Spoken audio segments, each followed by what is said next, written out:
Hurmatli kuzatuvchilar, bugun biz Pareto qonuni haqida gaplashamiz. Hayotimizning ajralmas qismi bo'lgan ushbu qonun qanday ishlaydi?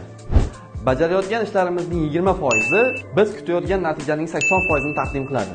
Qisqa qilib aytganda 20 ga 80 qonuni. Umumiy holatda tushuntiraman. Siz umumiy kiyimlaringizning 20% ni 80% vaqtingiz davomida kiyib yurasiz. Siz umumiy tanishlaringizning 20% bilan 80% vaqtingizni o'tkazasiz. Siz umumiy mijozlaringizning 20% ga 80% mahsulotlaringizni sotasiz. Qaysidir holatlarda raqamlar va statistikalar yuqorida aytilgan raqamlardan farq qilishi mumkin. Umuman olganda, bizning qaysidir kichik harakatlarimiz umumiy natijaning kattagina qismini tashkil qiladi. Video boshida aytganimizdek, kundalik hayotimizda Pareto qonunidan qanday qilib samarali foydalanishimiz mumkin? Siz kundalik davomida bajarishingiz kerak bo'lgan yumushlar ro'yxatini tuzib chiqing va ularning kerakli bo'lgan bir nechtasini belgilang va shuni albatta bajaring. Ana shundagina siz kun davomida kutayotgan natijangizning 80% samaradorligiga erishasiz.